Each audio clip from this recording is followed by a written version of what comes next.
I feel weird about this. Nah, trust me. Once you start talking, it just comes. Welcome back to FireCast Season 1, Episode... What are we, 4? Yeah. Episode 4. This is our first double guest with TJM Record members Shannon Dimond and Jake Mobbs, a.k.a. Moby. Yo. Thanks for coming, boys. Thanks for having us. Sweet, bro. Of course. And by the way, I dare say this will be the best podcast in the country. Hands down. First, this is a fucking exciting one, man. This is exciting. Yeah. Once again, the first question I want to direct to you, Dimond. Now, this is I just have to ask this question to all the boys. At one point, we were all making music, and we even had a fucking fat collab and everything. Like, we were fucking killing it. What do you think sort of steered you away from the whole production thing? What was it for you? I think I got up to that point where it's like you got to take the next step, you know? Like, where you just... It's hard to explain. Commitment, right? Like, yeah, it's that commitment. Like you got to really put in the hard yards to get the sound you want. Yeah. Like learning all the tech like and I that. learned all that easy, simple stuff, and then it was like, to actually make good sounding shit, it's like... It's a you gotta dog. actually grind, you know? Like, Yeah. and Like, just- mastering and stuff, I still don't understand. Yeah, I got that no shit's idea. fucked, Like, bro. That shit's I just send it hard. straight away. I just do the vocals, send it to him, and that's it. Because it's still so hard. Like, yeah. it takes time. It's trial and error, bro. Straight up. Most of the music shit is trial and error, bro. It's just fun accidents and mistakes. Yeah. The creative side of shit is the easiest part. And Yeah, I know fucking that all of us boys in the group, hands down, got the creative shit. I know we got that. Like, Yeah. DJ, we know we have good taste and shit. You know what I mean? Like, Hell yeah. Well, it's the commitment. That's the hardest thing. like as most of the listeners know by now, that most of the crew ended up stopping making music, but TJM Records is still a group thing, and we're probably just waiting for the whole performance thing to come out. But now my next question to you, Moby, was you kept going, and because I particularly remember, bro, like you were excelling in the music thing. Like I remember when we first got FL12 or 11, you were making full songs in Harmer and shit. Like Yeah, you bro. So you know what I mean? What do you think gave you that drive to keep going? Was it because you knew you were good at it, or was it literally just fun? I knew I was good, hands down. But I think it was like you, man. Honestly, the way that you were doing, like, if you remember, G, like when we were when I was in Japan, you and Iggy you and Mikey were doing the We were making the crossover things. DJ you know what I mean? fades. And that shit sort of like shit. yeah. And I couldn't do anything while I was there, obviously, because I didn't have like the technology and shit. Like I just had a MacBook. So coming back, when I was coming back, I almost had to catch up. You feel me? Yeah. I felt like I had to catch up at least, even though like I had FL Studio. I was at Hendo's house, right? Yes. Yep. And they had like a cracked FL Studios, but I just fucking worked hard as fuck. But I've been on that shit, like even back when I used to go to your house like during nighttime and would be back like after a night out. I'd sometimes stay up on FL Studios when you cunts would be crashed out and shit, and I'd be like fucking pumping away on like making the worst beats ever.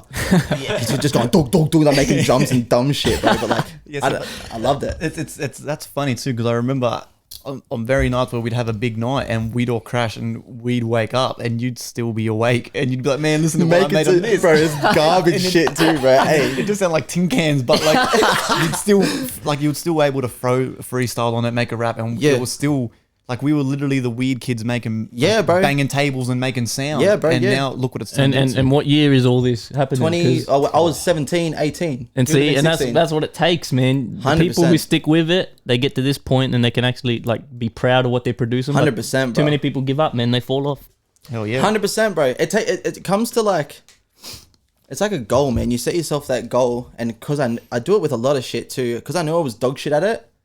I knew that I had the creative stuff in my mind, but it was putting it into the program, you know what I mean? Yes. I could come up with crazy as like fucking Melodies shit in in my your head brain and- and shit yeah. and like doing all that different stuff. But when it come down to actually, what are you calling it?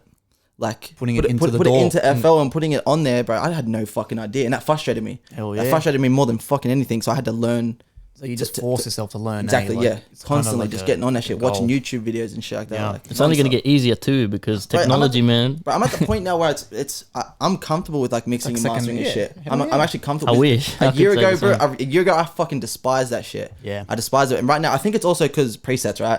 Like I've got your vocal saved. I got my vocal saved. So at this point, because I've done the hard yards, you send me something, dude, that you need mixed, or like if we like drum mixes or guitar mixes, whatever else, I've already done the hard yards and I've saved all that shit. Like I've saved it all in my thing. So you just apply that to anything you record and it does the same. I still effects. fuck with it. I still definitely fuck with it, but it's that whole rigorous fucking Shortcut. part of it. It's the rigorous like setting up of everything, the compression and all that bullshit. I automatically skip and then I adjust as like for each track. You know what I mean? Yeah, I really got to learn that shit, man. Yeah, I really do. But you do. Well, so then another question then to Diamond is when the performance side too, because let's say when COVID is over, I dare say we'll be doing shows. Hands down. for You know sure, what I mean? man. So do you see yourself coming back on the performance side, or are you kind of okay with what you're at?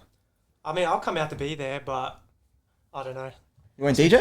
DJing, anything on stage? You got I feel good like I'll be musical up there taste, with lad. the boys, but I don't know about DJing. You at least be up there. Fucking yeah, everybody yeah, be yeah, up we'll be there. up there. We'll be up there. Hands Everybody down, up bro. there. Be up there, Hands like, down. help Mikey out and that, you know, but Because like what it's was fun. It is fun. what we were saying in the last, well, not the last episode, but with Michael is if you remember, Diamond was always like kind of like our dad.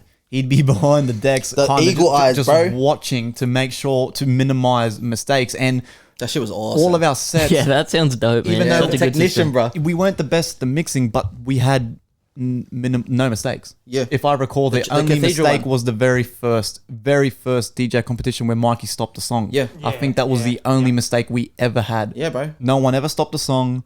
The speakers no- never cut out. Yeah.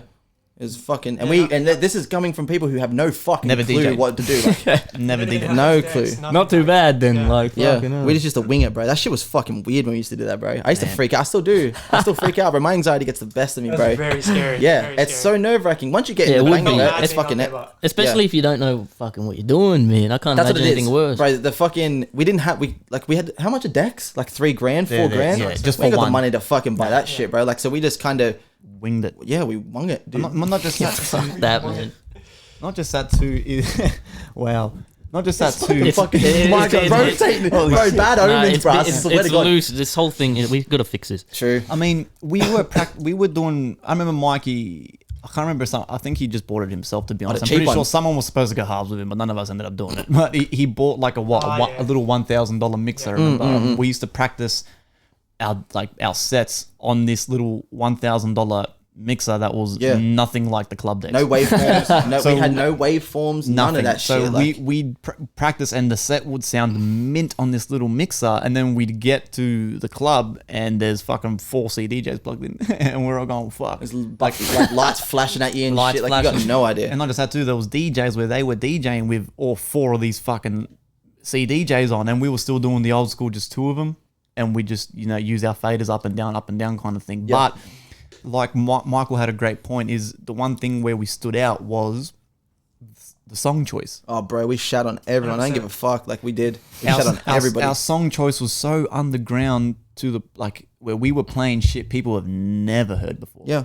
Never heard before, because it's very mainstream. When you're a DJ, is obviously you want to please the crowd. Yeah, the top So shit. you're gonna play the Flux Pavilion, the Zomboy, The fucking bomber and Must Die, crowd. Bomber and Non-stop, crowd. bro. Yeah. So That's right. you're gonna play that shit to get the crowd hyped up and to for them to sort of remember your name for 10 minutes when you're done. Yeah.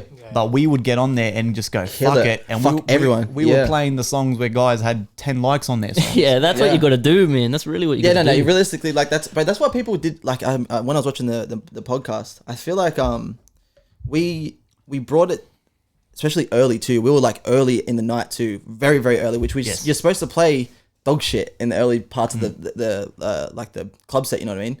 Leave it as like the night goes on, It play gets better. harder Better and shit, better, and then the yeah. mainstream person comes on. Bro, we'd come and rock up at 9 o'clock. There's 20 people there. We bring all of our friends, and I was screaming on the mic, going, "Let's fucking go!" and shit, like getting everyone hyped as fuck, bro. And then it'd go back down to the next person coming in, bro, and it almost died down again. Like we stole the show. We really did, but not like on purpose. But we just brought what we thought the what we had energy. to bring. We brought exactly what we thought we had to bring, and we fucking killed it every time, bro. It's just- Fucking oath. I miss it, bro. Fuck. At World Bar, do you Hey, remember that at World Bar when we got in trouble for playing too? I don't know if it was too. Really? I wasn't there for some of this shit. I was Was that overseas. like, we were the first set. We were the first set. So what had happened was we get this set at World Bar, and what was it? It was meant to be, I don't know. We played first. Were we first, or were we opening for someone?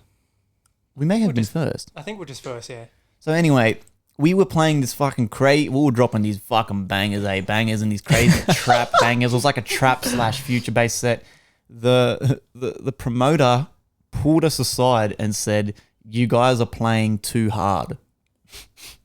How can you say that shit? And I've just gone, what? I've looked at Mike and the boys and I've gone, well, I'm not. No other songs. I've got no other song. Like, I've got no on other song. USB. Like, I'm on a USB, darling. What do you want? He's like, I can't download shit on the fly. Like, it's not going to change. And then, so she had the shits, but the guys that were playing after us literally, like, shook our hands and was like, man, thank you for getting the crowd G'd up. We pumped out that crowd. Like, the crowd was fucking pumping in this club. That's how it fucking should be, That's mad. 9 Like o'clock. 9:30. 9 o'clock, 9:30, and It's already banging. Cunts getting turned up, you know. Well, that's what we wanted too, G, when we rocked up the clubs. If you like, you remember going to Ivy and they're playing some weird ass techno French house shit, bro. It's like 7 o'clock, 8 o'clock. No one's dancing, bro. Look how people dancing, like everyone's two drinking and shit weird like that, bro. people, We rock up, we're Dance. fucking already going nuts, bro. We want to fucking go, like We want to dance, man. we want to bring that shit. That's what I mean, like. Fucking oath. But people don't like that. I don't know why. I don't know fucking why. If one person brings it at 9 o'clock, then the whole night's gonna be fucking nutty. Like that's just how it should be. I think, especially with not so much the promoters, but the DJs themselves, especially while we had so much beef with Sydney DJs when we first got in the scene, I feel like they were so like set in the whole, okay, 8:30 plays the soft dubstep, and then 9 o'clock plays the trap / the bullshit. The rhythm comes in. Then at 10 fucking o'clock blah, blah, blah. you start teasing the rhythm, and then they're trying to just set themselves up because the three co-headliners, which are the locals of Distortion that would play every time, Want all the attention. they want all the attention and the hype on them. So if it didn't go to their plan, they'd get salty. And we got these fucking 5 young bucks that are rocking up with a busload of motherfuckers, and 9 o'clock. we're playing bangers at 9 o'clock. You know what? I'm pretty sure that even became a meme where It did. Before we used to play, Mobsy would grab the mic and go, okay, we're Trip Jacket Mafia, and we play bangers at 9 o'clock. Bang. Yeah, literally. And Every just time we've open, done the set. and we just start open with this crazy, ridiculous music, man. And it was always a fucking vibe, bro. Yeah, bro. Straight up. Like, you None know of what our I sets mean? were bad, bro. I swear to God, like we fucking brought that. I miss that shit so much. That's what I I'm- really do. That's what I'm saying, man. When this COVID fun. shit over, bro, surely. Yeah, the we'll do shows- it again, man. Are we gonna do some sort of like we're gonna do some sort of like Trip Jacket party or something like that. Could we set that up with? If we all put money together, we could do our own club thing. We don't have to get a headliner. We've got enough DJs that we know. You know enough people to get a show Yeah, that's going. true. I never thought of that. Like, we It could would just cost- set it up would cost a little- ourselves. We'd have to do tickets, but we'd have to do tickets 100%. But if enough people like gravitated towards it, we wouldn't make money off it, But it's we just could for fun. pay the bar It's and more for the promo. venue off completely, and we could do our own sets and we could do our own shows and shit. I reckon people would come for sure. We have a lot of friends too. We have Anyway, tons, like, bro, and that's tons why. would be willing to support us Yeah, too. fucking oath. 100%. At $20 That'd be or fun. $15 for a night out in somewhere between the city and here, people would come to that shit for sure. I guarantee it. I reckon it'd be pretty fucking cool to do that. We just have to- All right, let's do that. Let's Yeah, keep that in it's- mind, bro. no, as soon as we I can. talked to Iggy about this a Serious. while ago. Yeah. When I thought COVID was going away, I thought it'd be the best because when COVID goes away, bro, people are gonna want to party too. Yeah, fucking hell. People are gonna want to go out. People are gonna want to be doing shit, getting drunk, etc., etc. So that'd be the best. Like when restrictions do lift, if they ever fucking do like during this year, that'd be the best time to do it, bro. Just go bang, hum that shit out. It is something we've been talking for a while. Even just like you just hire out some shitty little warehouse and then you just do a bit of work, set it up. You know what I mean? Alice in Wonderland, bro. I'm pretty sure she Exactly. does it on her own. I mean, she doesn't fund herself. I don't think she's got like a label and shit. Yeah, yeah. But the Alice in Wonderland warehouse party, bro, she pays for top tier DJs. It's basically just her thing. She doesn't. Yeah. She wasn't hired by someone else to do it, like Stereosonic or something Yeah, like Like, that. I've never thought of that. Like, you could. There's We got nothing the stopping you DJs, doing we've it. got like we can do our own shows because people have done that already. Like there was like a guy out here. He's got a St. Clair High, and he done like an album. What's it called when you drop an album, bro, and you have like a party for A it? release party. A release party. He had a yeah. release party, but that's basically your own show, right? He hired at a little venue, cool lights and shit, invited some people, bro, and got down and got some videos and shit like that, right? It's just fun anyway. Like, That's it's what I worth it. mean. Like, and we have not only like if people don't want to come to rock up and see us perform, right? Which is what we're doing, like with the rapping and shit and going nuts. We still have the music. We still got the house at fucking 10 o'clock. We've still got the DJ and shit to go aside with. have You know what I mean? fun. Like a party, basically a Yeah. party with a mini show. Like I can be fucking sick, bro. Yeah, that's a good idea, man. Yeah. Serious. It is something to consider, man. But I mean, another question I wanted to ask you, Moby, because probably most people probably know this by now too. That you did end up moving, and you moved to the first one was Hong Kong. Japan, Hong Kong, and that's then right. Japan, Hong Kong, and then That's Beijing. dope. So how do you think that impacted your music? Because bro. I know I was personally, like, I remember when, like, because I remember I personally, I'm pretty sure you were there, Diamond. I can't, correct me if I'm wrong, but we were the ones that personally dropped him off after our last hangout. And I just remember we just cried. Yeah, bro. Like, we literally just cried. Like, that shit was hard as fuck. it was one of those things where you, like, you're seeing one of your best mates go, and you know you're not going to see them for a really long very time. long Yeah, time, that possibly. sucks. Yeah, bro. And I remember, man, we just cried, and I remember, like, I was gutted for the fact because it was right around the time where we were getting, like, Starting to pop off. we were getting really Super decent close. at music. Yeah. We we're getting close. We we're getting good at making music. The shows were, we were DJing almost monthly. Yeah, bro. Say minimum once every 2 months we're DJing, and then your main act goes. So how do you think then that impacted your music? Because I know for a fact that when you first moved away, it was all fun and games, but then it becomes harder. Yeah. it comes hard, doesn't it? When I first got there, I did a lot of soul searching in Beijing, bro, big time. Like, I think because I was constantly with other people in the other two countries, I didn't have time to myself. You feel me? I didn't but when I went there, I had no one, G, nobody. I didn't make friends and shit. I didn't do none of that. So I had time alone almost. It sounds fucking cheesy as fuck, but I excelled in what do you call it? Songwriting, bro. I focused on my songwriting more than anything else. I didn't make any of the music though. I made a couple songs like Alter Ego and a couple little things here and there. Yep. But I wrote like fucking 200-300 songs, and it was deep shit, bro, that I would never release, like proper diary shit, but like with rhymes. That's fucking mad. Yeah. So I That's excelled in songwriting, and that definitely changed everything because that was just because I was there by myself. You know, I had no one else to. Yeah. Almost, I couldn't even speak to you guys that much, bro, because of how Facebook and Instagram's all banned and shit over there. Like, I had no outlet for anything, so I just stuck in my room. Yeah, we had to do Drown through WeChat. I was sending you the verse through WeChat. Remember that? Yeah. So that shit was like, even I love Drown actually. Like, That's a good song, man. yeah. I still got We wrote mates. some- My mates still come up to me and says that's a mad song. It's very conscious. That rap is very that state. I can't get back to the state either because I'm constantly around people and I'm in a better place. I think like mentally, but fucking. That's like that conscious, same as Should I Text You, you know, my first single that I released on Spotify, that is very, very, very deep. Like that's proper, like, Yeah. I saw it with my family and me and shit like that. Like it's very, very, very deep. I can't write like that shit anymore, unfortunately. But do you think that's because you are in a better mind state Yeah, now? for sure. It's because I'm around you guys as well. Like I have different experiences now, you know what I mean? Like there I was alone. I feel like if I went a week away and I really tried to focus on writing like that again, I could. But I can write about other shit now, you know? Fucking oath. Your music is always going to reflect how you feel. Exactly, at the time, yeah. Always. Yeah, 100%, like So 100%. You can give it your all, but it's never going to sound like you can try to put yourself back in those shoes when Yeah. you were in that Yeah. worst place, but it's never the For same. the most part, yeah, hard out, G. It's Hard never out. the same.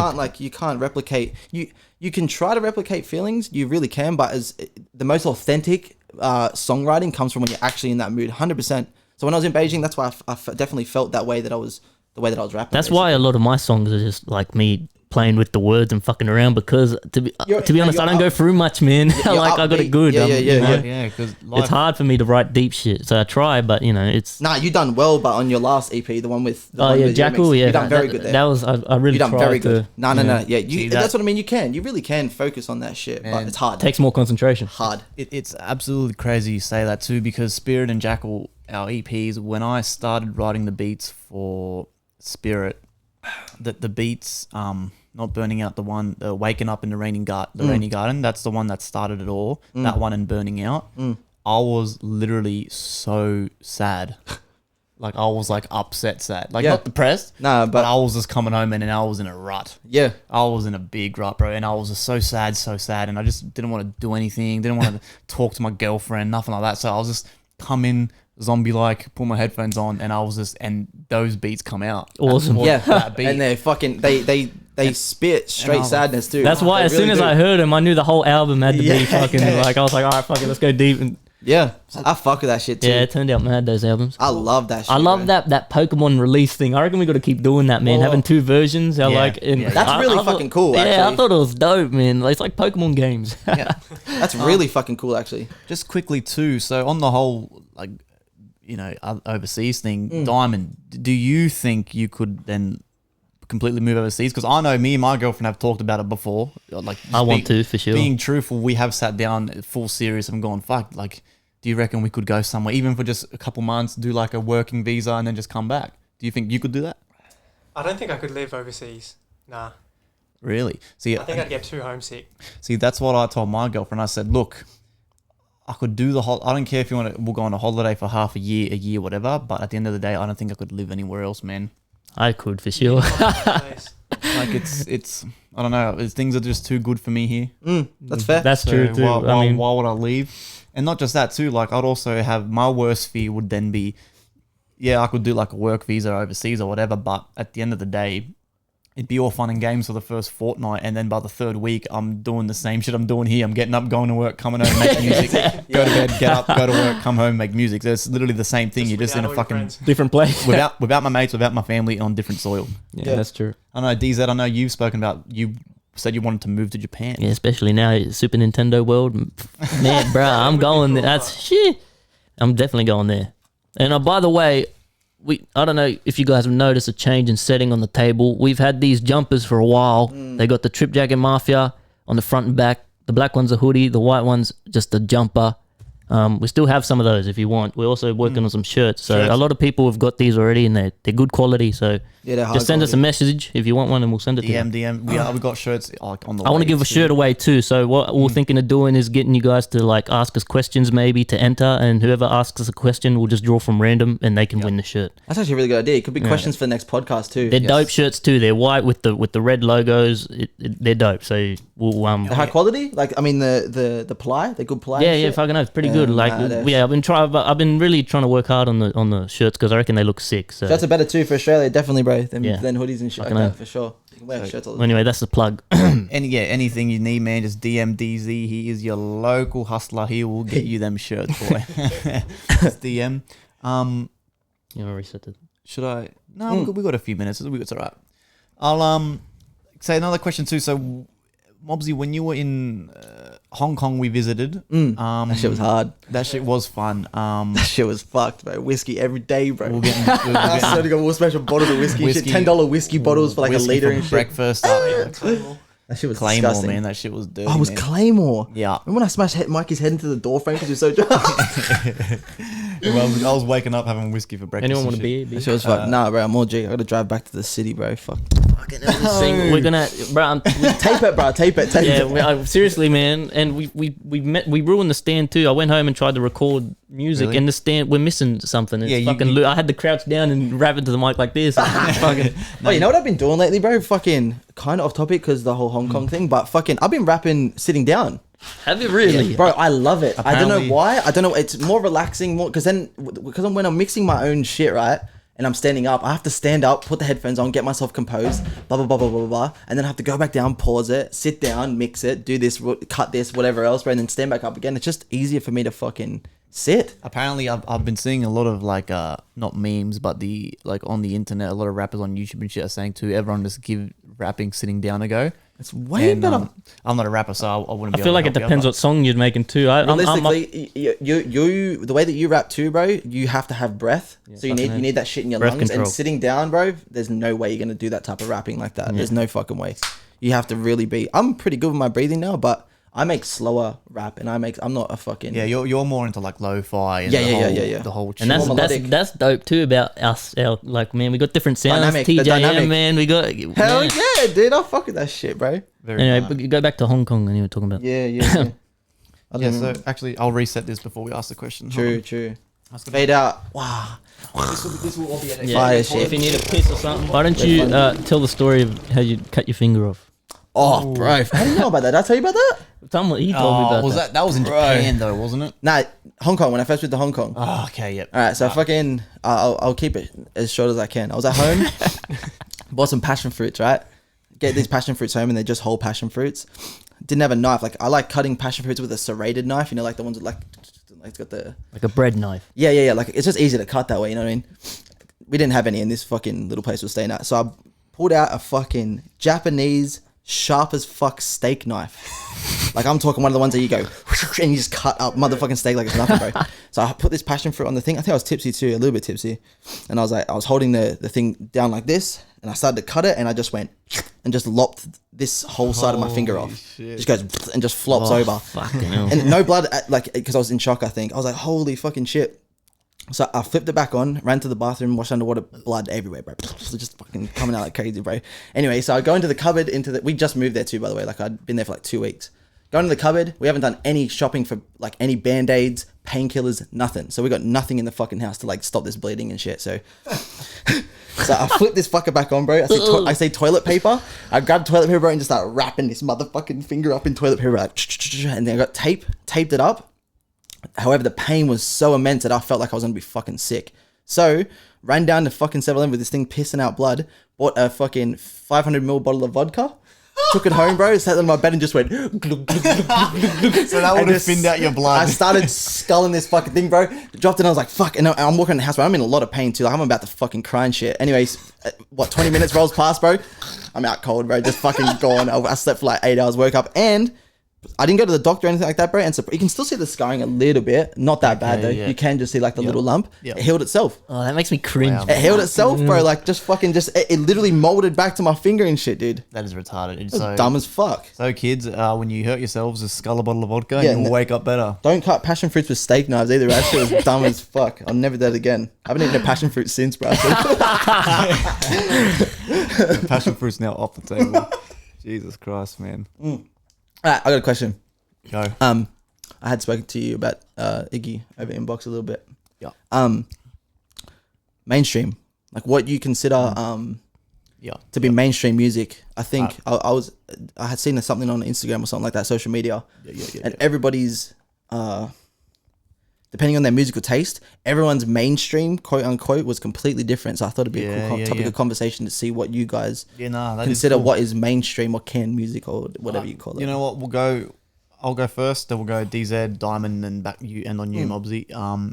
So mainstream to me, man. Honestly, to me, it's just the radio. So the music where they're making music now just for the coin. They're making music because they know the young kids or the soccer mums are gonna download the shit on Spotify and play it on repeat while they go down to the shop with their friends to get hot chips, or while the soccer mums are at home cleaning the house every day. They'll just play the shit on repeat, and the stream revenue. That's how they live now. They live off their stream revenue. That to me is the mainstream. So the radio. Another thing that I consider mainstream that's not on the radio is when the artists then sell out. Selling out, yeah.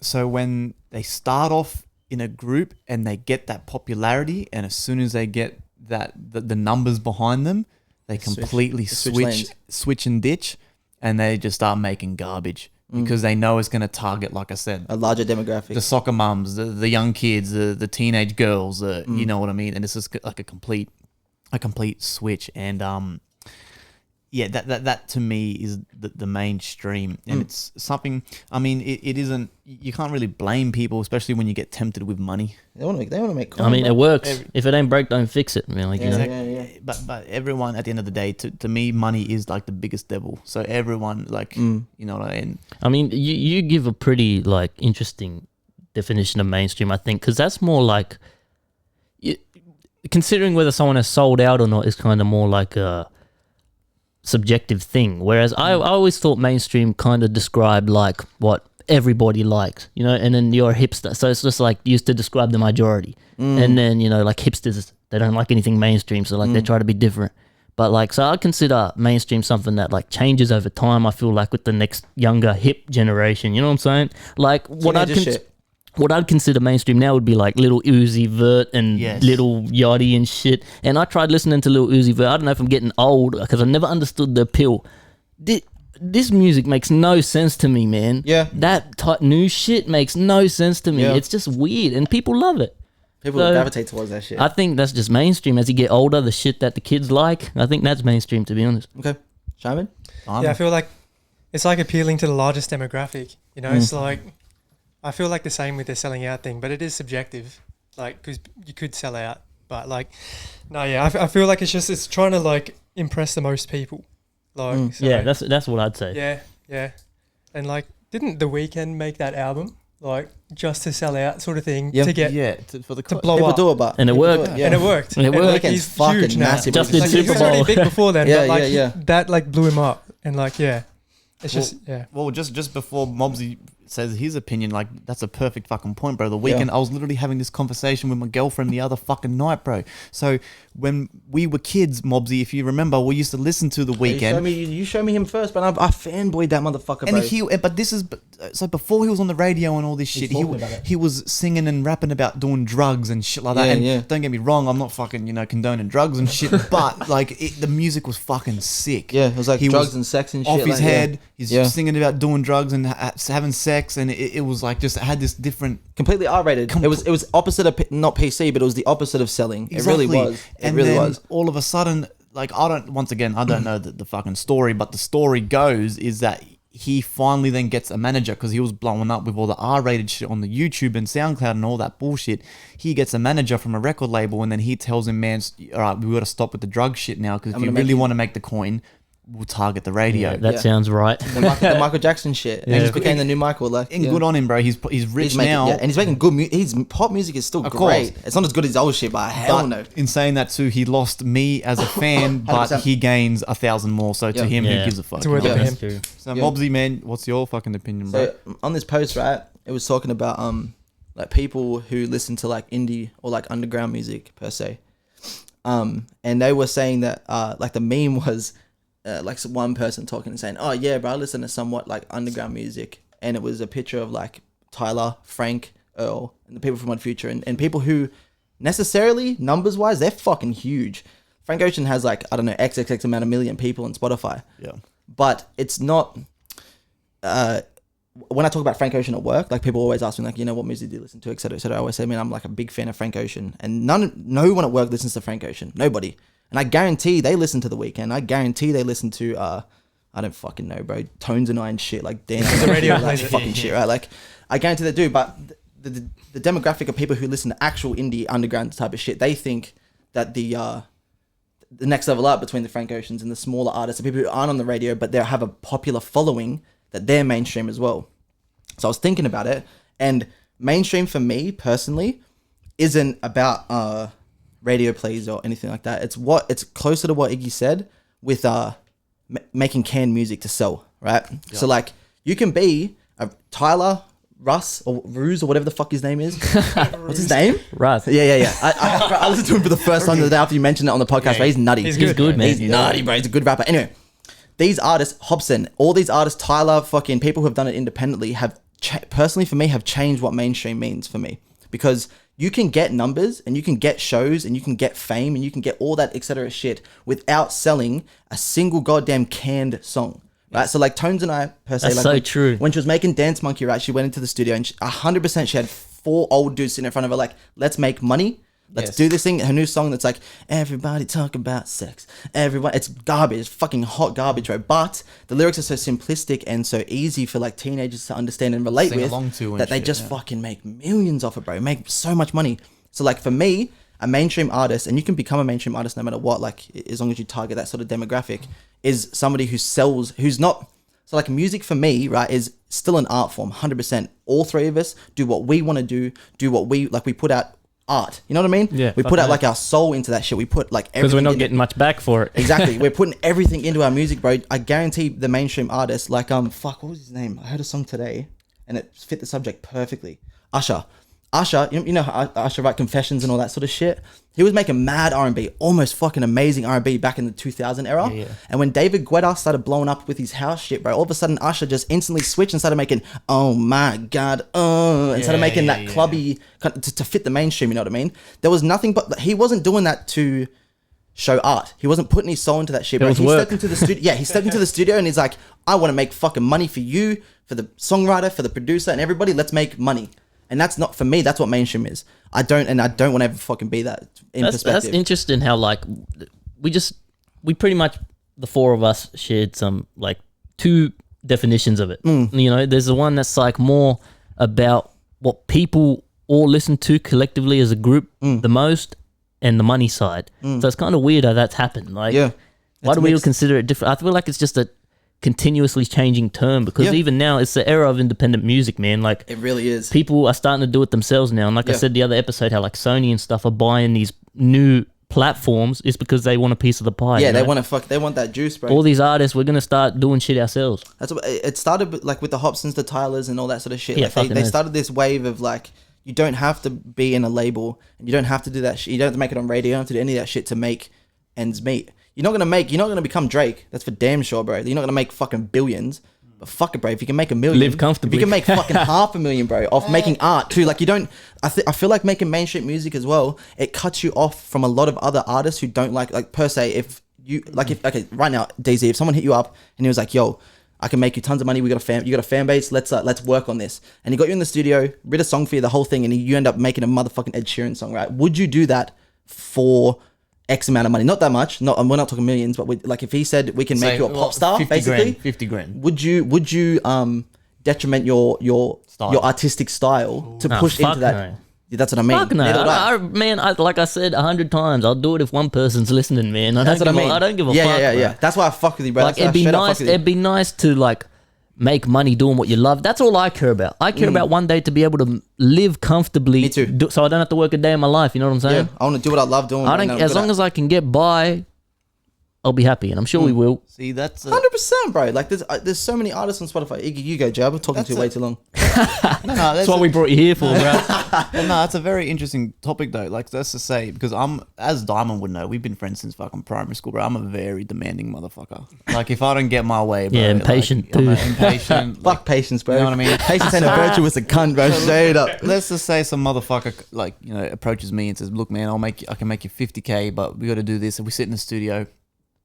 I'll be hitting the demands straight back. I'll be like, all right, yeah, we'll do this. I want my 50K, but we're going to do it like this, and this. And then he'll go, no, but you got to do this, and this. And then I'll try one more time. No, I want to do it like this. He says, no. I'll say, all right, see you later. And Yeah. that's the thing. If you take that first bit of cheese, they got you, man. As soon as they you compromise your trap you, values, right? that's Exactly it. You're right. stuck, Once man. you see that 50K too, bro, you're done. it's a black hole sucking you in. That's selling your soul, selling out, bro. You've done it. You've done. Like you're fucked. Let me ask the question then to Diamond, who's someone like not on the musical side, so he's got the non-biased opinion, right? Yeah, Let's that's just say, right, true. Diamond. Yep. Let's say you've been making music for 2 years, right? You say you got a couple hundred followers on whatever.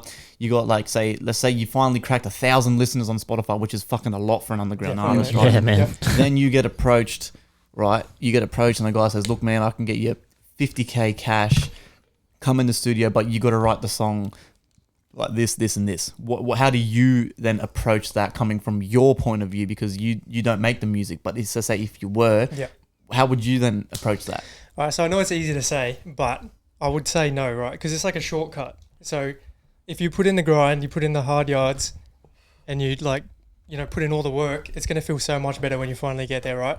But you take a shortcut and you get there, you're not even going to feel anything. Like, So you're saying, you're not even going to feel good as like a producer. But so Diamond, I'd cut that out. so say, pretend with the skill you have musically now, the way you are right now. So you have no real care for what you're doing, right? So say a guy comes up to you then says, "We can put your name in lights, give you all the money, but we'll make the music for you." So you have no input on what the music sounds like. Would you take it then? So like you have no passion for the music, Yeah. but you're still reaping all the rewards. Would you care if someone else is designing your image? No, in that regard, probably not. If you don't have the passion, probably not. I'd probably do it. But like, yeah, if you're actually passionate about this and like you actually want to, do this, then there's no way. Because like it feels so much better when you finally get there. When you put in the hard work and you get there, it's rewarding. Yeah, fucking know. Yeah. True, bro. Yeah. I feel the same way, bro. Man, I feel like it would kill me if I seen one of you guys do that. It would kill me. Which absolutely sucks too, because I mean, like I don't know how to say this without sounding like a bit like overconfident, but the way we're going is we know that at some point, and more than likely very soon, that the numbers are going to start growing. 100. And then We got talent, bro. It's ridiculous. And I don't want to talk up my own boat, bro, but like we have talent. I mean, it's not we've about put the work in too, man. got talent. We've been doing this. We've been at it for years, and we're only got just talent. now cooking Like, up a little something. You know? yeah, bro. We've got like it's not a lot of people. There are a lot of people with talent, I must admit as well. but Yeah, it's fucking heaps. oath. But I see a lot of people who try and strive for like any sort of entertainment thing, whether it's music, acting, or whatever else, right? And a lot of people just don't have that immediate talent to be able to go into that industry. I see a lot of people always saying like, oh yeah, I want to make a song, I want to do this, I want to do that, whatever else. One, they don't have the drive to do it, but they also don't have the talent to stick to it. You know what I mean? Like it takes like there's no fucking way. I've been singing since I was like in fucking primary school and shit. I was singing in high school and shit. There was no goddamn way that I knew. Like I don't doubt myself. I doubt myself a little bit with some songs and shit, but I don't doubt myself whatsoever that I have the talent to make music, produce, sing, do whatever I need to do.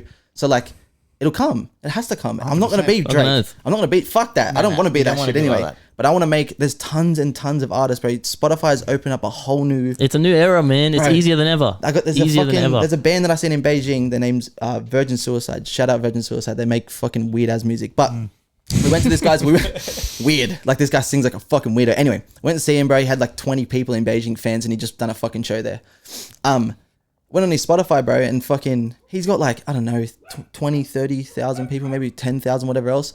And this motherfucker's from Europe doing shows in fucking Beijing.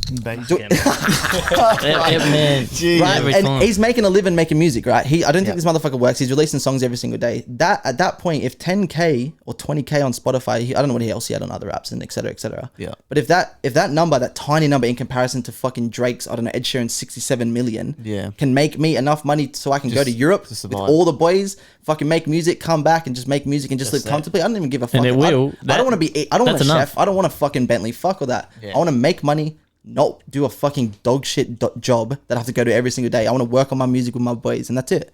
That's not that hard. That's not a big goal. And if you put in the work and you have the drive and you can visualize it, like 100. We have been, it'll come. You just got to put that work in. Well, this brings me then to my next question for everyone is so. Once we'll go around again in a circle, like the whole law of attraction thing, because bro, for people that know us listening, if you hung out with us back in the day, yada yada yada, you should well know that we were some pretty confident dudes, and for a long time, and Dimond and Moby will know this firsthand. For a very long time, man, especially me, I've been saying for a long time, I'm gonna be rich. I'm going to be good at making music. We're going to make a record label. We're going to DJ. We're going to make songs. They're going to be good. And it was just one of those things that I couldn't get it out of my mind. And even still always had that vision. You can see it, bro. You can see it with you just know, man. This motherfucking mic. So do you think that the law of attraction, because I'm a firm believer of it. Yes. And I believe that if you're constantly feeding the universe this positivity, the energy to and the drive, the universe will give it back to you. 100. So that mixed with the foresight and the passion and the love that we had for music, we were able to. And once again, I'm not saying we're fucking the craziest fucking producers. I mean, we are. I don't give a fuck about the numbers, bro. Fuck the numbers and fuck what everyone else thinks, bro. I love what we make. I mean, I can't say it about my own shit, even though I love what I make, like in that perspective, like, because I get the good feedback from you guys and everyone else. I love what you guys make, bro. It's individual. It sounds fucking great, bro. It's unique. It doesn't sound like any other bullshit that anyone else is releasing, bro. It's the fucking tits. Yes, law of attraction, 100%. Oh, please.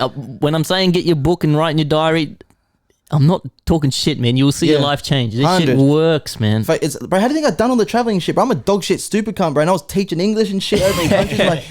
It was all on the fact that I just was never, what do you call it? You got to take the risk, the chance. Confident? What's the opposite of confident? I don't know. Unconfident? Whatever it is. Maybe unconfident. Okay. No, it's not. Whatever it is. I was never unconfident with what I was doing. Like, I quit my job and shit. I come back from wherever it was, Hong Kong. Yeah. And I was always like, I'm just going to go back overseas, bro. Trust me, I'll get a job. I'll get a job. And my mom's like, just, Jake, you have to fucking relax. You might not. Yeah. And I just fucking got a job, went over there, did my thing, bro. Like, that's how you got to be, man. That's fucking dope. That's how you live life. It was hard. Don't get me wrong, it was hard. It wasn't an easy road, but fuck, bro. Everything always happens. Everything always works out. Whether it's a different side of things or it's a little bit like if you want a blue leaf and you get a green leaf, it's a long road, but 100%. Everything happens for a reason. 100.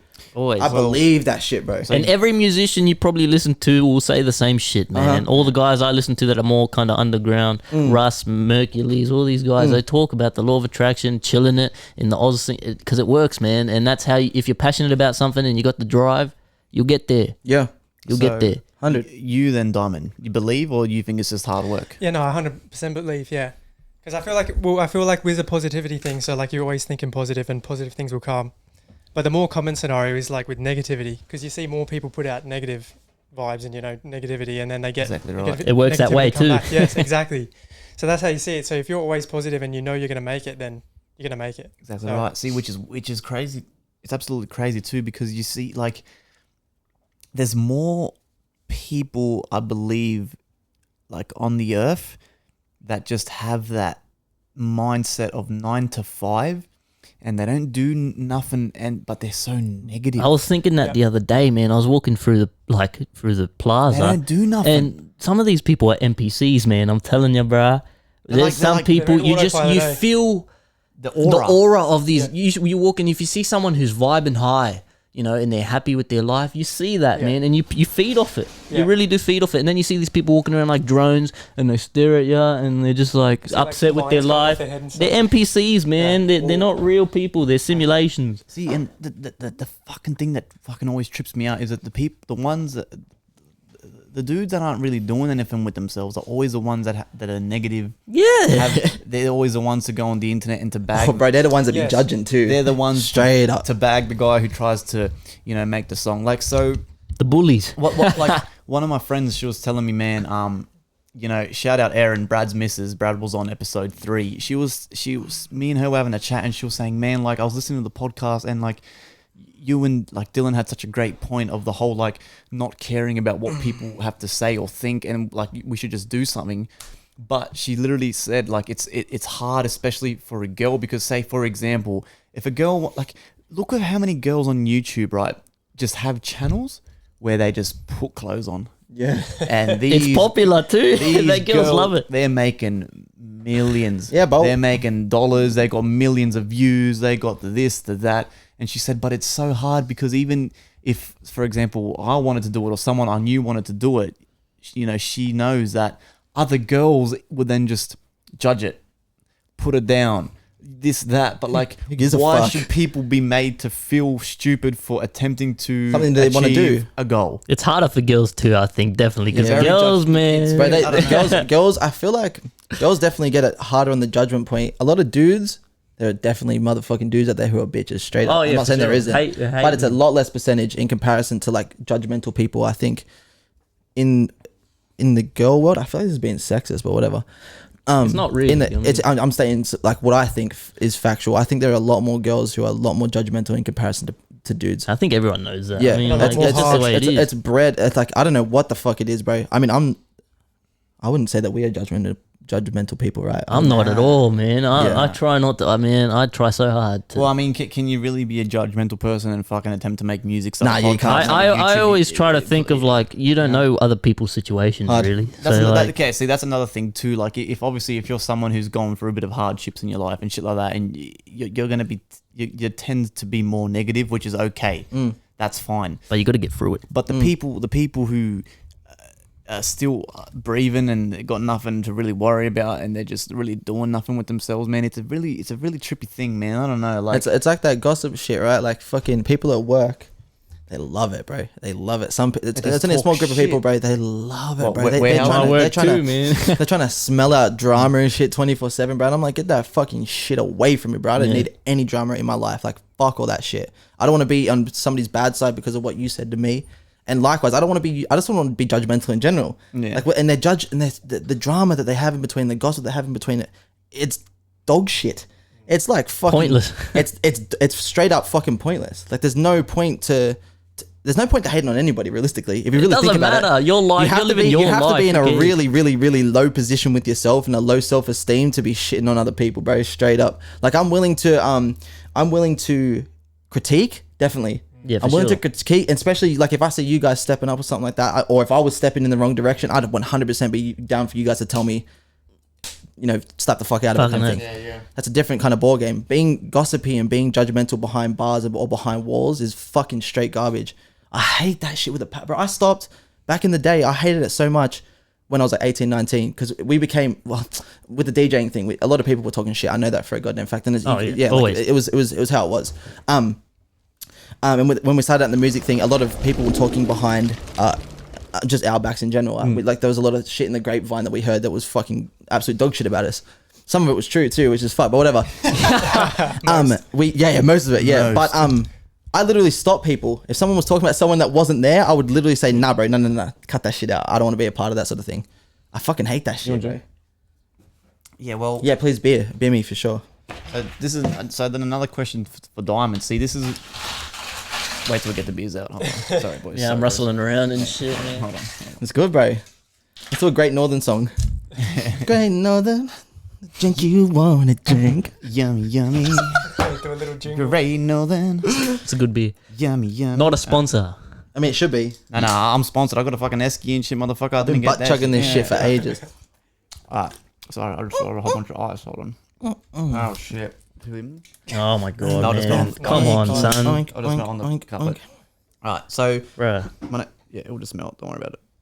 Wait, Fucking let me hell. put it back in the can. So my question to Diamond, once again, so... Diamond is... You're the perfect, like, non-biased middleman. Because you dabbled in the music thing and the production and the DJing and the sort of... we were living that sparkle of, like... The little 10 minutes of fame we had, you were a part of that, right? You were balls deep in it. Okay, yeah. 3, 2, 1. Yeah, Keep sorry. that in. I don't know that. That's that. Okay, so asking Diamond once again from a non-biased point of view, right? So we're talking about the whole people getting... There's like kind of a fear of getting judged about, you know, pursuing like a goal, doing the whole YouTube, because like... Putting yourself out there. Yeah, like, so I can speak from experience, like I had mentioned in a previous episode, like, it may have been the first episode where I was saying I made YouTube, right? And then my first big YouTube video cracked like 40,000 views or I something, remember right? that rhythm one. No, Yeah. you freaked me out when I seen that. But how do you think I felt? So I freaked out. I freaked out and I was like, wait a second, 40,000 views. Majority of them are probably because the way we all know the algorithm works. They pitch the video to people who are nearby. And I was like, wait a second. I was like, bro, people from school have probably seen this video. And I was like, wait, fuck. And I literally didn't make a video for almost 2 years. and it really fucked my channel for a bit because I just stopped when I should have kept going. So from your point of view, Diamond, now that you don't you don't make content and stuff like that, like how do you see people? Because I know you're not a judgmental guy at all. But what do you say to the people who are scared to pursue a goal or to put themselves out there because of the fear of what other people think? I think it's hard to get past that because I even had that, like when we did DJ, I did have that, like, you know, in the back of my mind. So it is hard to get past it. So honestly, I don't really know how to get past it, you know. So it's tough. There's a fear of making it's mistakes. Stupid, though. It's stupid. Like, you shouldn't care what people you went to school with think. Like, exactly right. It's dumb. Like, that's a high school way of thinking. Like, True. you know, It's literally a kid way of thinking. Yeah. Where you're scared, like Childish. yeah. Nah, hold on. As much as it is childish, brother, I definitely know a lot of adults who are still... Oh, yeah. Childish people and never get age past have that. no Yeah, correlation. true, lad, true. That's actually so true. Hey. My parents always grew me up to be, what do you call it? What's the... unbiased. To not give a fuck, right? Yeah. And when Tyler, the Creator, came out, dude, that was like a fucking knight in shining armor for me because everyone else was That's like... our God. It's literally, bro. They were fucking so different. Odd Future was so Tyler was different. teaching... Who gives a fuck what other people think? Just do you. No, they were our childhood. Like They were literally like through like at the peak of our teenage life. Like It was just OF. it was they were everything to me, bro, and us for sure. Oh. They were everything, and I think that the mix of both my parents, like my dad doesn't give a two shits about what any like this motherfucker used to walk down with like shorts and no shoes on, fucking down to like Penrith Plaza and shit. He didn't give a fuck, bro. He's just a fucking absolute reckless cunt. Yeah. But it's that. What I can say to other people, bro, is you just don't have to give a fuck. It doesn't change at the end of the day, bro. Like, people are going to judge you anyway. We were killing it in the music industry and we're still getting judged. We make good music. And I It doesn't guarantee matter how good you it are. doesn't matter. You're still gonna like you can Yeah. make the worst dog shit, bro. And right now we were saying before about people who don't do anything in life creatively and they just whatever else. We're still we're not judging them in a negative light, but we're still judging them and they're doing nothing. Yeah. You're gonna get judged no matter what. People are gonna hate. People are gonna love you, and people are gonna like to just fucking do it. Like, Yeah, who gives fuck a yeah. fuck, bro? Like, Yeah. it's you're not gonna focusing on that is like a super negative thing to be focusing on that and that's stopping you. That's not an excuse because I get it's a real feeling, but you just gotta get past that. That's shit. a barrier a lot of people need to learn to break too. Yes. Trying to do like put themselves out there, even an artist, a fucking painter, dancer. Yes. You just gotta get through that first barrier, man, which is, you know, not caring what people think of you. Yeah, bro. It's hard for a lot of people. It's the hardest very, part. very, very hard to do, man. Because you want to keep a good image about yourself. Everyone wants to keep that good image, right? And you don't like even myself, again, I don't give a fuck what people think, but I think my image, like if I dropped a fucking absolute garbage song and I got feedback, like Eminem per se, I love Eminem too. I like Relapse for sure, but Eminem released that whatever fucking garbage song, I don't know what it was in the last like 5 years or whatever it was. The Revival? No, His Revival was garbage too, but no. He released the one that Tyler fucking tweeted about it. The one before Kamikaze. Yeah. The one with Ed Sheeran. Yeah, it was and fucking songs with Beyonce. Yeah, it was garbage, right? So like even an artist like that, he took it to heart. And Eminem's the king of not giving a fuck. That motherfucker Slim Shady, bro, he was fucking. He's the king of not giving a fuck. And still, he released some dog shit because music is his life. And he took a big L. He took a big L, and it hit him hard. And then the next one was Kamikaze Mad. was going fucking He turned that L straight into a motherfucking W, bro, straight up. That was a good album.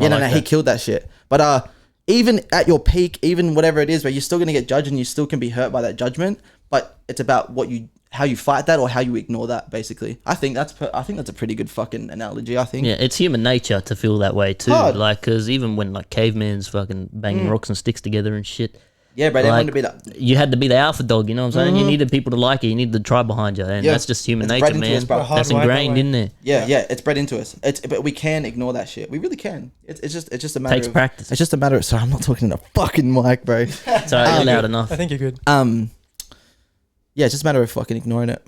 Or getting past it. Like, again, you can't ignore it if something you're passionate about gets shot down in flames, like what happened at M.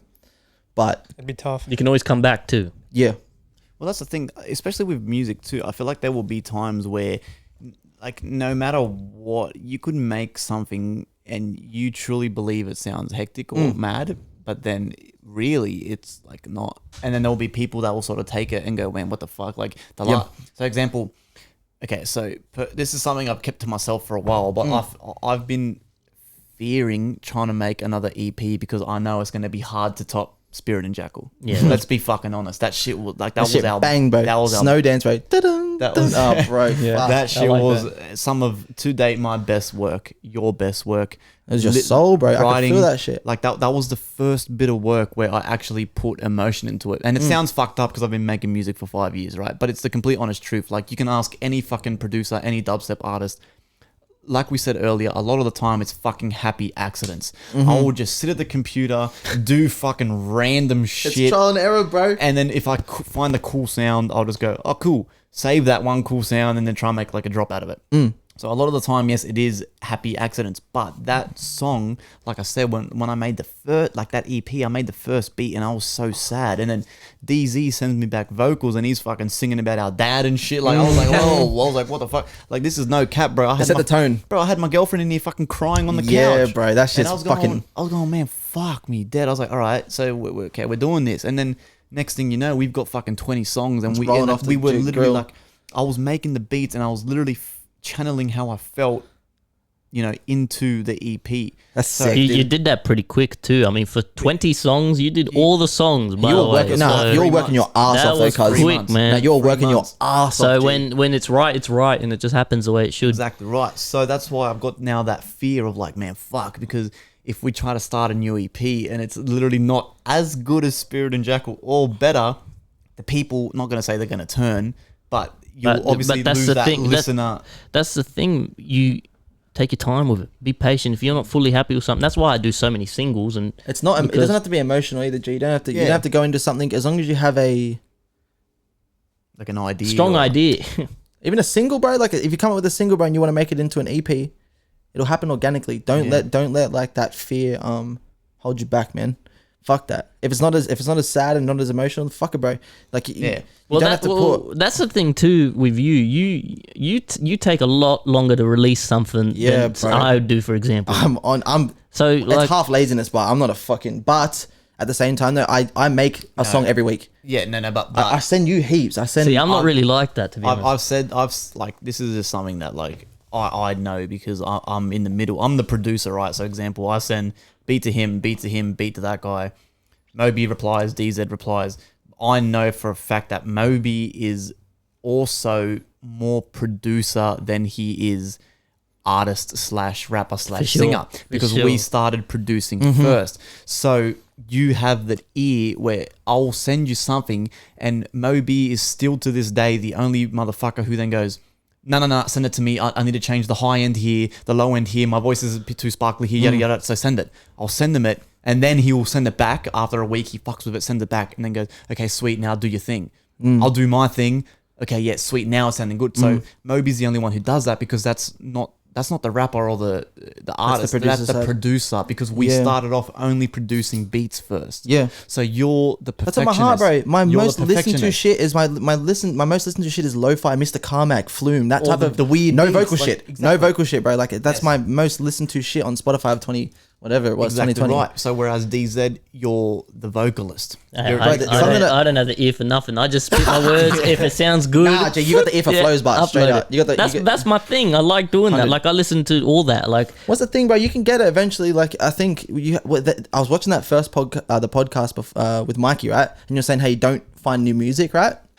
Start doing it. yeah, I know. I Right? know that's So like, the problem. do you have Spotify, Jonah? Yeah, of course. You know, you can go on to Spotify, right? And you find a single that you like, per se, whatever the fuck it is, Eminem or whatever rap song. If you go onto it and go song radio, I told Brad this the other day, you can go to song radio, It's right? like related And music. it shows you 30 songs of people that they have on their likes that also have that song on their likes as well. yeah, that's mad. Like I find, I'm not even joking, G. I reckon I find about 4 songs a day, and I like them all. Some of them I don't listen to ever again. I sort of delete if I hear them. I'm like, oh, fuck, that's garbage. But I like 3 songs every single day. yeah, I got to start doing that Do for it. sure. But You- like, you'll it's find, just, bro, the amount of shit you find, bro. Emotional oranges. Yes. bro. Those motherfuckers, bro. They making straight up radio music, bro. But then they But put their it's- soul into it, and they yeah. put their.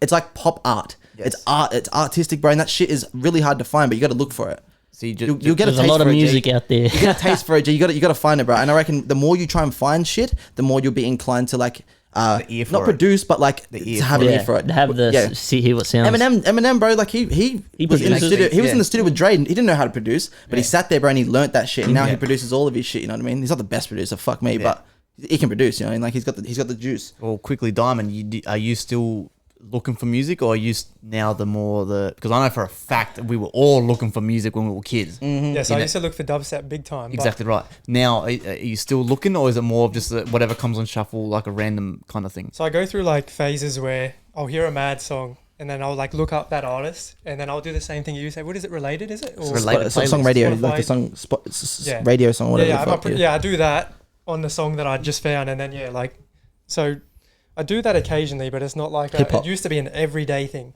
Like But- like we said on the Meagerly podcast, man, it was Yeah. like a competition. Yeah. Between all of Between us. who could bring the Yeah. most heat for the next Friendly. fucking- Friendly competition for Oh, sure. yeah. But I love showing you Yeah. motherfuckers new songs, bro. I loved it. Yeah. It was like my everything, bro. Yeah. Like we used to inbox each other songs and shit. I miss that. That's crazy, man. Man, I mean, Yeah. we're not like that at all, my friend group. Like, I don't listen We to got much lucky, music, but man. we got lucky, G. We got very, very, very lucky with like I was talking to fucking one of my friends I'll keep this short. One of my friends in Kyle in Beijing, and I was talking about like why we became friends, and I couldn't figure it out for a really long time. I was Music. like, I don't know like why, but then I realized Music. that McCann, you, Mikey, Iggy, Brad, everybody that were really, really tight with, even Jai and Hendo and shit like that. It was the 80% of the time we're either listening to music, showing each other music, or well, not Dancing making it, to but music. dancing to music. True, like everything was revolved around music, and it sounds super fucking weird, but that's how it was. 100%. That was the biggest bond I had. Yeah, It's that is so pretty rare, lucky, bro. yeah. That's some fake shit. I don't give a fuck, bro. That's some weird fake shit, bro. Well, that's why this is something I always think about too. Is like we were made friends because of the music. Like we were literally the weird cunts where we would have drink ups, but people would be dancing. Oh, bro, remember that? We have 8 people at your place, bro, and we're blind drunk dancing, bro, to the biggest speaker, bro. Like we're at a club, dude. Like Yeah, and- 8 hours It got- straight, bro. It got to the point where we were having drink ups with no more than 10, 11, 12 people. And we were bringing fucking Mikey's DJ decks. Yes. And we were all taking DJing turns sets. and playing sets. Fuck, dude. That's And we'd be weird. dancing and we'd be... That is weird, man. That's Like, fucking it's weird. cool, but It's like weird. that doesn't happen very often. People don't do that shit. Nah, And people. Nah, Our man. perspective of the perspective of how much we like music is actually really underplayed. Yeah. Very underplayed between even all of us, even the people who don't make music anymore. We love it. It's my life, bro. It is straight up my life. I get up in the morning. I listen to music on my Spotify. I go to work. I put my Spotify on my Mac. I listen to music all day, trying to find new shit. I listen and I study that shit. Iggy, you're the same, bro. I know you I are. wish I could say the same, but to be honest, for me, it's like my brain's too go, man. I gotta be to really listen to music. So the rapping thing for me, where the passion comes in, is more the playing with the words. I've always been an English brain, so I love like that. I listen to Tech Nine. I listen to it's chopper shit that no one likes. I love that shit. So it's all about making the words sound cool and clever in the best flow possible. But you're a poet. I think more than a musician, right? You know what I'm saying? You're a poet. Yeah, I think you have poet blood. Like you got to have poet blood. That's why, like, I'm not bumping the music all day. Like, I have a good playlist and I like playing my songs, but it's always the same shit. And I'm not fussed about it. Like, how do you find inspiration? How do you find new inspiration for flows and for lyrics and for stuff like that? Do you just? I'm not like, I find inspiration from the new shit that I hear. Definitely. When MF Doom passed away. Fucking, which was recently, rest in peace, MF, harder, bro. Your favorite rapper's favorite rapper. I was listening to him prior to that. We had listened to him. I know for a fact Dimond and you were cranking that motherfucker. Yeah, all the time, bro. Like, he's fucking mad. His wordplay's nutty. He's nutty. The best of the best, bro. Anyway, fucking, but I started listening to him more, right? I started listening to him more and more. And fucking, the verse that I recently wrote for that cypher was written at work while I stopped MF Doom, because you know how he does a lot of the full bars, like, fruit, jute, shoot, and then and then a boot, shoot, shoot, and he does like the rhyme schemes that are fucking out of this world. I read that one that on the cypher based on what it doesn't sound anything like MF either. Like, it has no recollection to MF. But how do you find inspiration when you listen to the same shit all the time? Like, how do you find new inspiration per se for, like, because your flows change all the time, right? How do you do that without you know what it is, to be honest? Yeah, that's a good question. The beats. It's the beats I hear, man. I'm hearing new beats all the time because I'm thinking of words all the time and where to put them, and I need to put them on new beats. So although I don't listen to a lot of new music, I do hear a lot of varied beats. Sorry, bro. I'm so sorry. That shit stunk. I burped under my motherfucking t-shirt, bro. I was like, God damn it, bro. Like, sorry, lads. Keep going. I don't want to run that shit. That couldn't be ignored. I couldn't stop laughing. I was like, wait, what? I'm sorry, bro. Fuck. Fuck, it's all good, man. Yeah, it's just the beats, man. Especially like that 120 BPM mark. That's me all over. So like, and even though I do listen to a lot of the same shit. Just interrupting. Sorry, that's the funny thing, because I know he likes to fucking rap fast. I send him beats at like 85 BPM just to see. I really want to push this guy. But that's the thing too, that's though. Good, but that's where I get the inspiration from. That's where I get the inspiration from. Okay, that's fucking awesome. Because like, what's that? Drown, right? You know, Drown. That's like 85 BPM, I think, from memory. Yeah, that was slow. And you rap to that like a motherfucking psycho, bro. I loved how you rap to that. That was the fucking thing too. awesome. Even on the slower BPMs, that's what I love so much. And even though I listen to a lot of the same, it's more like the same artists. I listen to the new songs. They are like, people release shit. So I do hear some new stuff, but it's usually the same kind of people.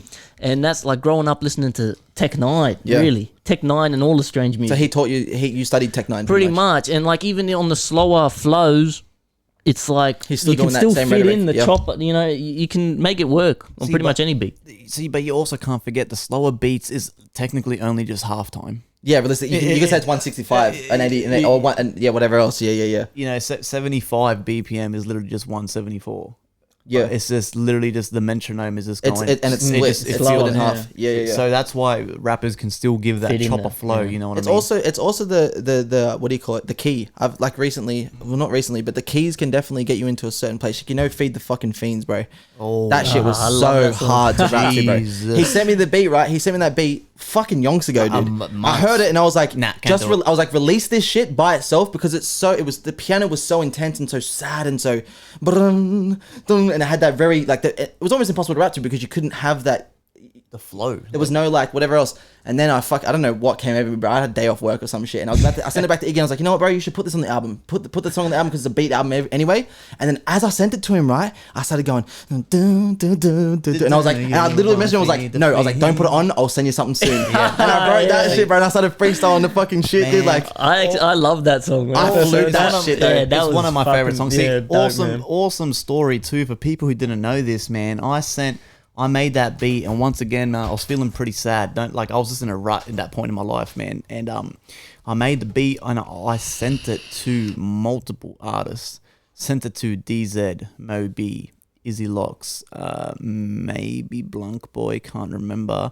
You're trying to sell it too on the. Tried to sell it online, which I didn't. Actually, no, sorry, I made one sale. So sold it to one motherfucker, and obviously probably didn't write to it. I don't know. Yeah. You know what I mean? Hard to write to, bro. And every single person replied saying, including Moby, replied saying, "Nah, man, sorry, can't write to it, man." And I was gutted. I was like, "Man, fuck!" And It's such a good beat too. I wasn't taken away from the fact that it was a fucking awesome That beat is crazy. No. And the reason it was so hard too, because I'm pretty sure I picked a wacky key. It was in half. It was it wasn't in halftime. I'm pretty sure the BPM was fast, so it was like 130, 140. But what I did was with the pianos and shit and the drums, I put them off the grid, so the whole song was purposely offbeat. Yeah, it was. Don't ask me why I did that. It was fucking weird, bro. It had trap, drill, drums. I'm pretty sure there's a fucking drill bass. Is it that? It was weird with the piano and shit, bro. And fucking that's what I was off topic before I started talking about that. The key, right? The key of the song often will put me into a certain mood and give me that sort of the writing material off that, right? So like I can with Drown, there's no motherfucking way I was gonna rap like a what do you call it? Like a cipher. I wasn't gonna rap like that, no way, because it was weird. It had that that's the same thing for me too. The key definitely impacts. You know, keys just sound a certain way. Even if you don't know what the key is, I feel like sometimes I hear a certain song and it puts me into that sort of mindset. Sad or happy or angry, heartbreak. You know? You can sort of feed off that. I love the angry shit. The angry ones. I love doing. Dude, that I want to rap. too, That's what fucking. What's that song that me and you did when I wrote it when I was up with my dad? We're talking about Western Sydney. Yeah. That's bro. People love that song too. People were talking. Me and my dad were talking about some old school like Western Sydney shit. Even his stories from back in the day.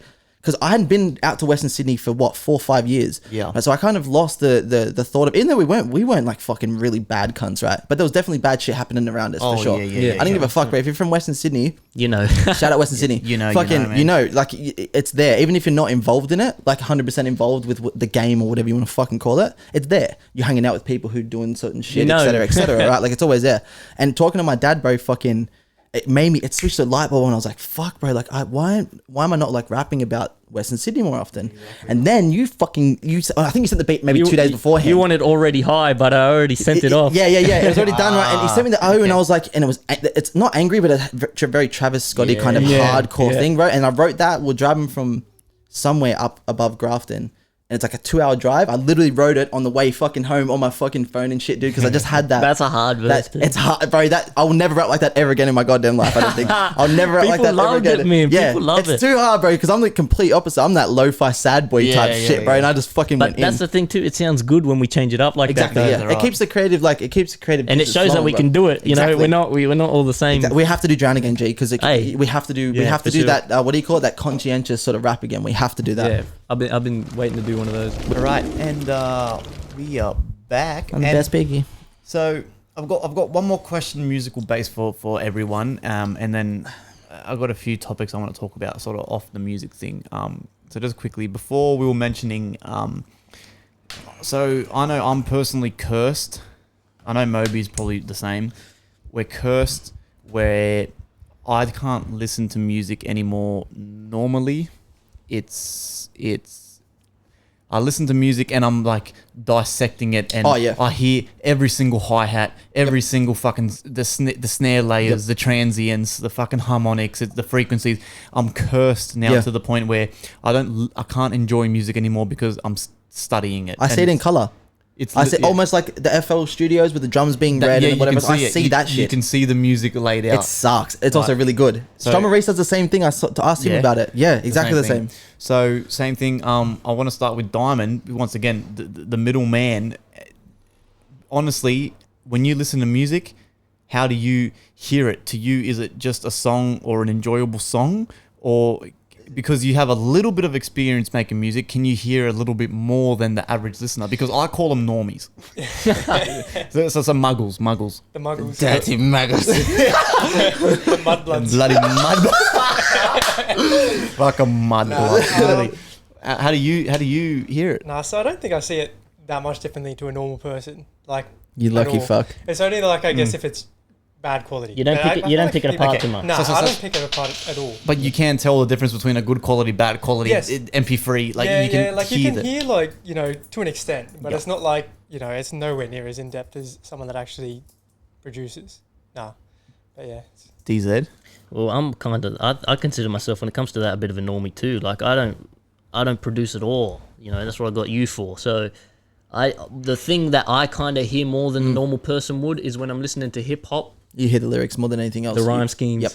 The rhyme schemes and how they're putting the words That's because together. you're focused That's on what I that. pick apart, and that's what I consider to be good You know, or not. in all honesty, bro, Iggy, I think that what taught me to do that more than anything else was being inebriated on whatever alcohol The fuck? and dubstep, right? Yeah. Because dubstep has this certain sort of thing where my brother-in-law per se, he can't fucking stand dubstep, and a lot of people can't stand it because they think it all sounds the same, right? Yeah. The only way to differentiate different dubstep songs is by dissecting it and hearing the different growls, the different Literally sections, and the different sounds and the different, like when we heard Cohen sound for the first time, we heard that punk snare and shit. yeah, Like the punk. you have to dissect that, and that's what made me fall in love with dubstep or future bass and anything sort of beyond that genre. I think my mum's the same now too. My mum messaged the other day and she's like, ever since she showed me, she doesn't listen to much dubstep. She listens to Lost Chameleon, and her favorite songs is Panda Eyes Nostalgia 94. Yeah. Right, she loves that song, 64, right? yeah. And she says to me, like, during the song, she's like, you know what? She'll pause it and she'll be like, I love this part. And it's the part that it goes, you know, it says that. Yeah. And she can dissect that song, because that's what you have to do with dubstep to like it. You have to understand the different layers, the different things, or whatever else. And I think listening to dubstep so much that we did, because that was the only motherfucking genre I listened to from like 18 until whatever age it was. Yep. I think that taught us how to do that. I think that is a big thing with I dubstep. think, yeah, it's definitely the only thing. Like, don't get me wrong, it's still good dancing to the 140 BPM and et cetera, et cetera. But the main part I fell in love with it was hearing, bro, another one that I'd love to dissect again, bro, is fucking Helicopter Showdown. Whatever that song's called. I don't know what the song's actually called. These vile creatures. Yeah, bro, that song, the fact It's that got 7 drops in it. Or something. bro, it literally, and it's so Daisy, you know, like dubstep, right? Yeah, I used to fucking... You know how it's not very repetitive, but it has that repetitiveness where it's like over 4 bars it'll go dug dug dug dug dug, Repeat. and then dug dug dug dug, and it'll do that whatever else again, bro. This Helicopter Showdown song, literally every 4 bars is different. Changes. It doesn't repeat itself a single time, and then it goes down to the drop, bro, and then it's a house party drop, like a dugs dugs dugs, and then what does it do at the end? Drum and bass or some shit, bro. It's literally the most ridiculous fucking like out there song, but you have to dissect it to understand it. Like, Yeah. I think that's where we learned it. Well, I'm gonna look it up. Yeah, bro, you have to. You know what? I don't think we couldn't dance to it, could we? There's no way. No, we probably You'd go- we could have. Yeah. Yeah, You know what I mean? I don't think Like, if I played that live, bro, everyone would be like, "Ugh, having a fucking fit, bro." like a lot of liquor involved and shit. But yeah, I like feel like that's what taught me, at least. Yeah. And outside of that, I listen to the fucking. I remember the first time I heard pardon me, Unknown Mortal Orchestra. I heard this song that it's like a real funky song. I literally listened to that song for like maybe 6 days in a row, the only song, and I dissected it. I listened to it religiously, and I listened to it over and over and over because I loved it so much when I first heard it. Like I wanted to make music like that. That's what it was. Yep. So I listened to it over and over again. And I heard the different when they added the different stuff in, and it was like I was recreating it in my mind almost. I do that with so much shit too. It's disgusting because I can't enjoy a song anymore. That song that the world is crowded. Double-edged sword. Yeah, when I play it now, I still love to hear it, but it's ruined the song for me. Like fuck, I've heard it. It's like fucking Dance Monkey now, dude. Dance Monkey. It's fucking garbage, bro. Studying movies in school and that. Exactly, lad. It's It's the same exactly thing. like that. Yeah. It's When weird. you dig deeper, you know, it gets a little less. You know. Yeah, Yeah. but it's taught me. It's definitely taught me. I've what do you call it? I've soaked that shit up from that song, and I've pieces of fucking shit. What's the thing, bro? Fucking I watched Sugar Pine 7 on YouTube, and they're a fucking little what do you call it? They make Seinfeld. No, what's that? What's that little bald motherfucker, bro? He's really short, and he has his brother and sister. It's Always Sunny in Philadelphia. Oh yeah. They make that Danny kind of DeVito. content on YouTube. Danny DeVito, that's it, yeah. They make sort of similar content to that, but they're self-directors, self-screenwriters, etc. And they were talking about cameras on one of their fucking thing, dude. And bro, this motherfucker bought a $15,000 lens for his goddamn video camera. Yeah, man. 15,000 American fucking dollars. And all it is they were shooting a shot inside of a house, and they wanted the house to look like bigger. Basically, Yeah. you know, if you, when you Wide. shoot here, you can like Wide- a wide shot, wide a very lens, wide shot. wide lens. $15,000 for one scene. Yeah. It's ridiculous, bro. The amount of it's the same shit as this, bro. FL Studios is what, fucking $500 or some Yeah. shit. Yeah, it's it's ridiculous. expensive. Yeah, it's fucking bullshit, It's man. ridiculous to And fucking then start that plugins. shit, bro. The plugins, man. Fuck me. I should have just fucking cracked that shit. No. It's so much better having it bought. Because you get the updates and Yeah, shit. yeah. It's so much better. Yeah, people who are wondering too, by the way, the camera just died, so I kind of had to just get up and kind of do like a few things. But we That's why should make just animation, randomly- do little stick figure animation. I'm just sitting there, and then when you have the mouse, just go. Wait, we can get that on Fiverr for sure. I'll put $50 to that, bro. We only need like what 2 minutes worth of a stick. 2 minutes of talking stick there. figures, literally just sitting here, bro, with the same sort of hats on and shit, bro, and the mouse going. Nom, nom, nom, nom. That's not a bad idea. We just animate the whole thing, eh? Jesus Christ. Well, anyway, so it probably won't be the last topic on music because we'll probably revert back to music always. But the reason I did ask that last question because I wanted to sort of divert into a new subject where Moby was sort of talking about it earlier in the show. Like, and we've mentioned this before, DZ, man. Growing up in West Sydney, bro. Let's just sit on that for a while because we were pretty popular dudes, but we weren't the cool kids. Hell no. We weren't the cool kids, right? Hell no. Like, we were the fucking weird cunts. We knew a lot of people, though. We knew a lot of people. That's what I'm saying. We were more liked than disliked, but we were not the cool kids. Hell no, bro. Hell We no. weren't the cool kids. And we saw some fucking wacky shit. Like we were going to parties. Like The house parties were like the worst things. We were fucking jumping on buses at fucking 1 a.m. trying to get to places and yada yada yada. How do you think like growing up in West Sydney kind of like? Because I'm not gonna lie, like I kind of like I am who I am today because of West Sydney. my past Hell yeah. experiences. So imagine if we were still friends, but say we were from Northern Beaches. Nah, it'd be. Nah. No. Completely different. We'd be losers. We'd be weird cunts. Like, even weirder than what we are. Yeah. No, per se. yeah. No, like you're 100% right. It sounds stupid, but like it made me who I am. You know what it is, G? I think Western Sydney, especially St. Clair, Erskine Park, Mount Druitt, St. Mary's, Penrith, this whole vicinity. I guess you would call it Greater Western Sydney. Like or whatever it west. is. Outside of Blacktown, a lot of schools, a lot of high schools as well. A lot of people hanging out. A lot of people in sport. Tons of. We're talking fucking football, blah blah blah. And you know people. I used to know people who I used to play footy with that went to school with blah blah blah. And then you used to know blah blah blah. You know what I mean? Like there was a lot of connections outside of social media. When social media started to blow up, which was our generation, it literally connected everybody to everybody. It really did, and it solidified this thing where almost everyone out west knew everybody. Like we used to go to Amy Plains parties and see people there. Like I'm pretty sure we seen Izzy at that Amy Plains where some dude got fucked up, big time fucked up. Yeah. That's the first time I seen Izzy Locks too. Like I'm pretty something like that. But hot ambulance rocked up. It's mental shit. The usual. Yeah, exactly. That's what I mean. Like, but that was in Amy Plains, and I think you knew a girl there or something like that, and she invited us, and et cetera, et cetera. These social circles that happen between, I'm gonna say Blacktown out until Amy Plains, kind of that circle, that circle of thing, bro. Everyone's really not tight knit, but everyone knows everybody. At least that's how it was back in our 18, 17, 16-year-old days. You know what I mean? Because of house parties and because of drama, et cetera, et cetera. And it really connects people up, bro. And it's tons of stories too. My dad said it when we're talking about that shit, bro. He's like, there's nowhere on earth like St. Clair. There's nowhere. It's like a fucking movie town. Like it's like a movie place. It's literally a movie. Some of the shit that happened here, bro, is fucking jungle. crazy. Same as like fuck. You could say the same as Mount Druitt. You could say the same as Penrith. I guess like those areas had solidified stories, fights, fucking drama, people doing this, that, whatever else. Like it all happened. It's fucking weird. You could make a movie about it. Realistically, people have too with a lot. I mean, American people at least about certain cities or certain their states, the and Bronx shit or whatever else. And even though it's nowhere near as bad as America, fuck that. No. It still has that connection. You can't take away from that. We still have house parties. We still have connections. We still have people that we know. They still have drama, et cetera, et cetera. People aren't getting shot and shit. It's not that, but it's still there. It's still. It's interesting that you say that too, because for my generation, it's definitely a little different. It's definitely not cool. Tell as- us about that. Because man, like for you that don't know, I'm 3 years younger. than me, yeah. Bro, I'm 26, lad. I'm old as And fuck. like I definitely don't know as much people, and I still don't. But that's the thing. I don't know if that's just me, because out of my friend group, I definitely got friends who know everyone, and then I'm always the other friend that's with them. Like I don't know anyone.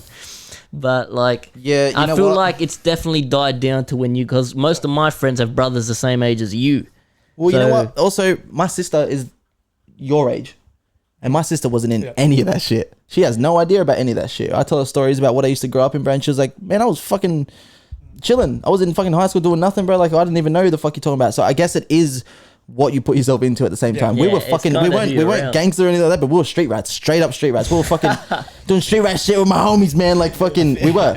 See, I feel like we're definitely the story of like where we were the kids that weren't trying to get involved with bad shit. Hell but no. We were so caught up in the partying and the girls and the drinks and the this and the that. We got sucked into it. We were always around the bad shit when it popped off. Like, True. So, man, like We experienced it, but we weren't a part of it. That's probably definitely true. We were there, but we weren't a part of what was Yeah, happening. yeah. I've seen dudes get stabbed. I've seen Yeah, yeah. dudes get knocked out cold. I've Yeah, bro. seen girls hitting boys and then boys, Boys knocking girls and out. Like, stomping on them and shit. That's I've seen fucked, people bro. bashing police and cop cars getting flipped and Yeah. fucking- You know what I mean? We've seen it all, but We were never. We're always there for this. we for were the juice. But we were never the dudes flipping the cop cars and throwing the fucking punches and the rocks and the this and the that. But we were there because we were. we're always- searching that party we shit. were We're just- chasing- yeah. Looking for the party. The hot girls were there, bro. The fucking Yeah. party was there. chasing the party, and You're right. You're 100% right about that.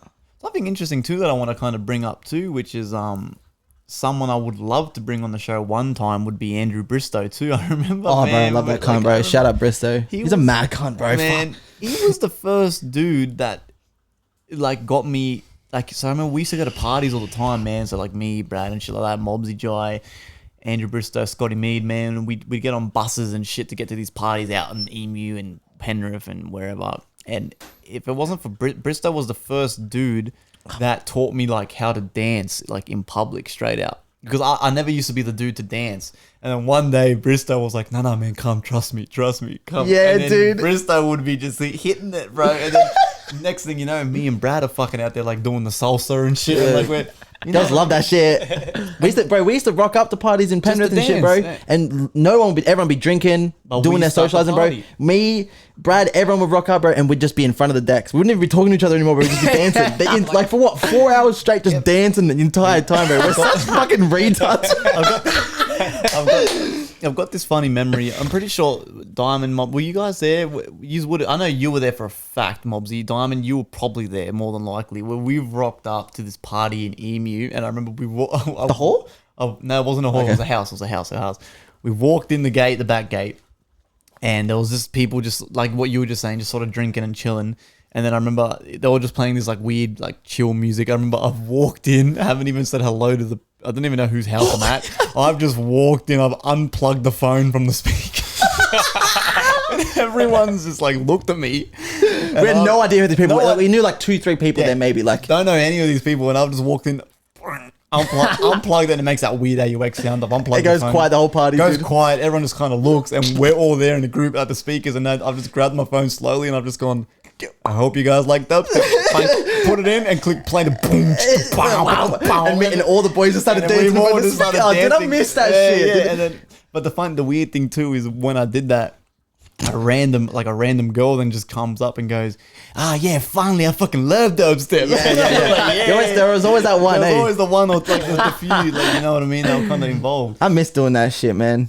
Man. It sounds like some movie shit. It sounds unrealistic, but that's actually what we used to be fucking absolute music retards. Which is crazy too, because like before St. Clair, me and my family used to live in fucking, where were we? Bonnyrigg.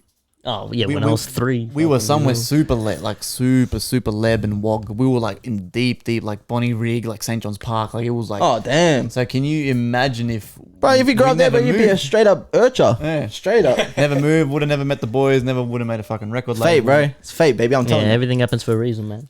Without meeting you cunts, man. But you know what, bro? Without meeting you, especially, I wouldn't be in the because I was always in the music path. I think I was a year above you. In Clairgate, you were in Clairgate, right? Sung Michael Jackson or some shit. All three of us. Maroon 5 or some shit, and I was remember- singing yeah, up on you the sang stage Maroon and 5, I like remember whatever else. I've always been doing that. right. I've been doing music for Hold on. fucking So ages. just a quick background little story. Like me, Dimond and Mobsy went to primary school together. That's how we. So obviously, you're above. Me and Dimond have been friends, fucking for a very. Is that again the microphone? Yeah, I dropped the Jesus. mic again. Jesus. So me and Dimond especially have been friends for a very fucking long time, eh? As soon as you moved to St. Clair. Literally, like I was like the little wog kid and shit, and then like straight away I just clicked with. I don't even remember it really, but me, Dimond, Yeah. McCann, and Jai, we've been friends since primary school, so you can do your calculations, right? It's been many 2006, bro. Would have been Many graduated moons. around then. Many 2000-ish. Or even before then, yeah. Yeah, So yeah. Mobsy come to he was at our primary school as well, but he was in 1 year above. This motherfucker was fucking performing and like singing in front of the school Maroon when he 5, was lad. like 6 years In old. front of the like, whole school. like fucking. That was sick And I performance too. still don't have the reason. Like, It was Maroon 5. That was Maroon 5, yeah. So that's how I guess the whole music thing. So Mobsy was kind of the kid who was just was blessed theater with kid. being. He was Entertainer. blessed. He was Yeah. blessed with being good at being able to sing already. I didn't even think of that shit like in know the what I mean? connection to. I never actually really thought of that. Your 'cause it's so- mum's a crazy singer. my mum's fucking And nuts. your My sister sister, bro. is No. a Listen, crazy Megan, singer. the youngest sister, Yeah. she's like 17 now. Bro, she's a fucking nut. She does proper like, Beyonce? Right, because I call myself a singer, right? But I can't do Justin Bieber. I can't do the and all that sort of fucking crazy stilet, whatever we call it. Bro, my sister, man, fuck. My sister hits notes that I've never heard before. I was doing, what was it? Have a happy Christmas. We were singing that as a family. Right, and we all went quiet, and my sister was like in the corner. She's real shy, bro. Shout out Megan, by the way. just boost out with bro. She literally starts going, and just doing, bro, and me and my whole family are sitting there like, what the fuck? And then she noticed we're singing, bro, and she goes, and turns off the mic, then goes and runs in the room. She's the best. She's absolutely Yeah. killer. Like, no, I'm telling you, man. In a few years, I've been teaching her songwriting and stuff. We have to get her on drum and bass and dubstep and shit, bro. Like, melodic dubstep, she's got, fuck, bro, man. her That'd be voice. She's dope. got That'd be nutty. you know what? She's got an angelic voice. Yeah. She's nutty. She's nutty. It's anyway, but fucking yeah, bro. I'd never made the connection between singing and even high school. It's because I stopped.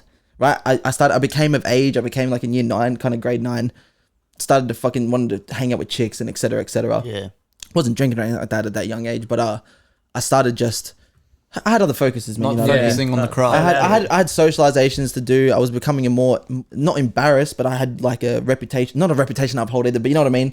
Singing up on stage became like a lesser thing for me to kind of do. Well, it's funny that you mentioned This fucking mic. It's a stand, man. I'm trying to get comfortable, man. Fucking hell. Look, it's funny you say that, Mobsy, because something I also wanted to bring up is before we were friends, I remember like going through St. Clair High School anyway. You were fucking popular. You were probably People say that. No. No. People say that, but I wasn't one of those popular kids. Yeah, but the thing is I had that friends, but no, you never had a specific friend group. Nah, Every day I'd see you hanging someone out with else. someone else. Yeah. But you were always vibing with these people that it looked like you were mates with them for ages, but you were just sort of just hanging out with, you were always like a lone wolf. You're the first friends that I've hung out with Doing your own for thing. more than a year. And then the trippy thing is after we've all left, like not left school, but like I remember one specific night, I won't get into details of what we were doing, but we were out one night and you were out as well with a few other boys. We've met up.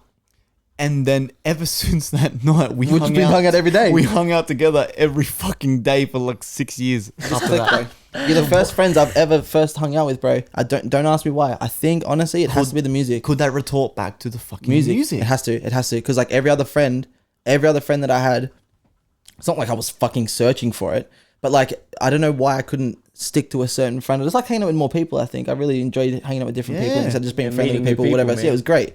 But when I started hanging out with these cunts, bro, dubstep one. I think the only dubstep song I had saved was Triple X, X-rated. That shit was fucking disgusting. Anyway, so that was like I knew already kind of liked it a little bit. I was listening to a lot of Daft Punk back then and shit too, which not a lot of people listen to.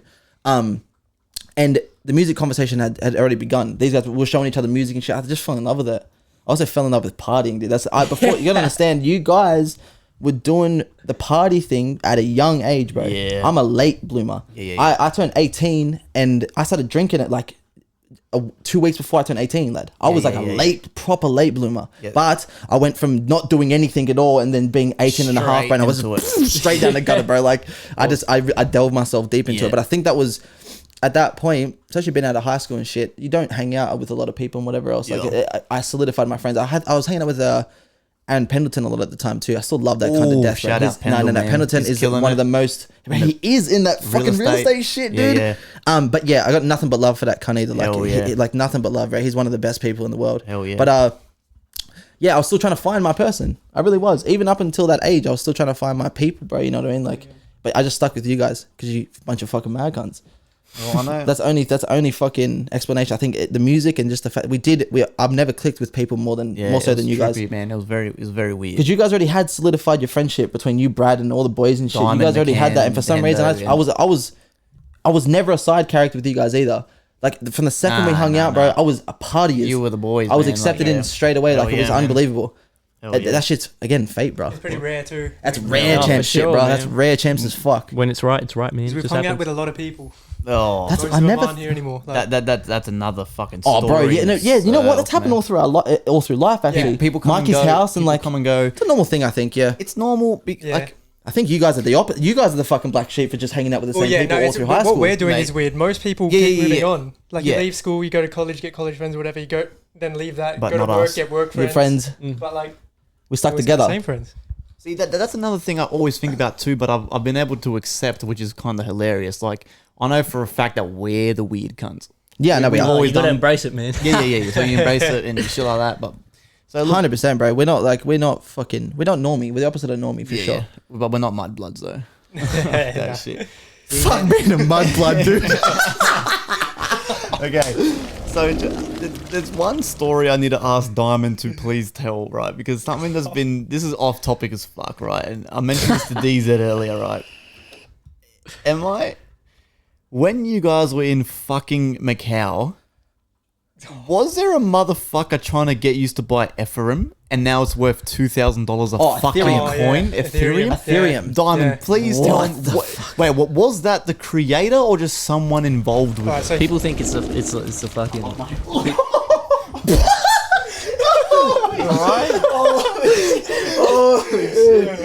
Shit, sorry.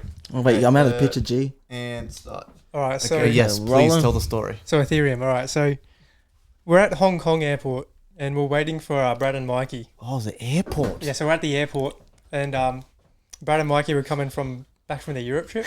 Yeah, to come visit on the it was like a stopover on the way home. Yeah. And yeah, we're out in the smoking area and this like big. He looks like the Fucking sweaty the nerd. dude off Lost. He looked at the guy. He looked at the Big guy hairy who ran the fucking chicken rooster store in Toy Story. Yes, you know that guy? Yeah, The cartoon character. The Yeah. cartoon- Al's toy one. Yes, yeah. he looked like Al from Al's Toy Box. Yeah, he's Yeah. got the glasses and everything. And I think he just sort of started speaking to us because we're the only other White people that were there, white people yeah. there. Fucking hell, man. It was a tough night. Keep going. Keep going. Yeah. So yeah, he starts talking to us and he's like, "Oh yeah, so do you guys know about cryptocurrency?" And we're like, "Oh yeah, Bitcoin, whatever." And then he's like, "Oh yeah, well, like I've been working on this cryptocurrency. It's called Ethereum." And we're like, "Oh yeah, cool, whatever." And he's like just telling us that he's been working on it and that it's like going to be the next big thing. And yeah, he's like he just travels around the world. Like apparently that's what he's telling us. That's why he's in Hong Kong because he's American. I'm pretty sure. Yeah, he was American Yeah, for sure. American. Yeah. Canadian, something like that. Something like that, yeah.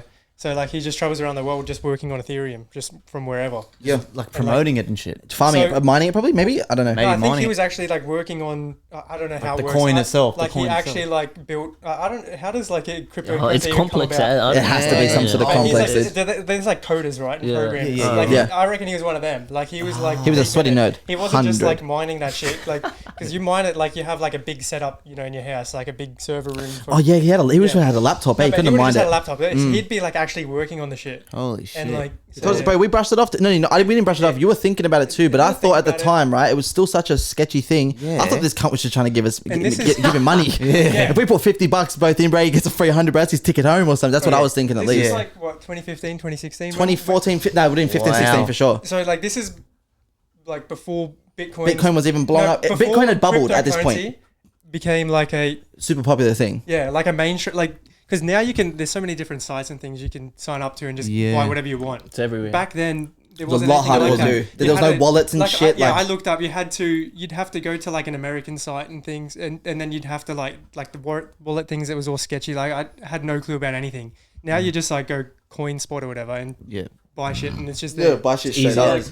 But back then it was so much God, dude, I'm work. blind. So I did like a little bit of research on it, but it's like I looked up some Reddit threads and it wasn't convincing enough to me. And Yeah. stupidly, because like Nah, because it sounds so scammy at the time. Yeah. It was such a Well, new thing. well, It's hard to so invest new. in new things like I that. mean, for people who don't understand what we're talking about, man, so basically this random fucking like gowned off looking motherfucker tries to convince the boys while they're in Hong Kong to buy buy Ethereum. a cryptocurrency, right? And a cryptocurrency is online money, which is decentralized, that the government can't control it. That's why it's so Bitcoin. popular. Bitcoin. Listen, 100% everyone knows about that shit now. This motherfucker was trying to convince the boys in Hong Kong to buy a coin called Ethereum, and right now you can check it for yourself. Ethereum is worth over $2,000. Yeah, It's worth and back heaps. then it was like in the dollars, Yeah, like it would have been single 10, dollars. Yeah, like, you could have yeah. bought Cents. three So you- Ethereum for $20. You or buy something. 10 Ethereum and then you sell it now today for what? $20,000. So if some sketchy person comes up to you and tells you that shit now, Yeah. Yeah. you Do buy it. at least one. No, that's the thing. We should have Buy at least one. You buy one. Yeah. we should have spent $50 on it and left it at that. You know what I mean? Yeah, Like, that's what I at least mean. one. You That's spend a one- $50 one- back then, and like we It's a- wouldn't be rich, but we'd be better off. bro, I'd have enough money to fucking buy some good shit at least. Yeah. Buy something sick. Buy some strange passion things from fruit, strange like- people. Yeah, true. That's a good fucking tip, bro. Buy strange things. I'm 2 beers down. I'm fucked. Really? I've had like I think it's the heat. I'm sweating and Yeah, starting it's to. pretty hot. I'm starting to hallucinate, bro. Was I standing up before? No. Shut the fuck up. Hold on. Come up with an idea would kind of be fun. For Moby, right, we're going to do a 1 minute blitz. I'm going to ask you a few questions and I want you to answer them as quick as you can. Fuck, that's fucked. Top of the head. Don't think too much about it. We should do this all the time. You reckon you can do it? That's under the pressure. Yeah, One- fucking 1 oath I minute can. blitz. I'm gonna say some dumb shit, but whatever. 1 minute blitz. Yeah, go ahead. Do you have the questions written down or not? No. You're blitzing as well. Yeah, I'm blitzing, baby. I'm fucking blitzing, baby. It's called a blitz, baby. Cool. Right, I'll start a timer on the screen. If you're watching on YouTube, we'll put it up and we'll start the countdown now. Okay, favorite country you lived in? Australia. Okay, wow, that was surprising. Good answer. Favorite food from this country? From Australia? Yep. Shit, pies. Fuck it.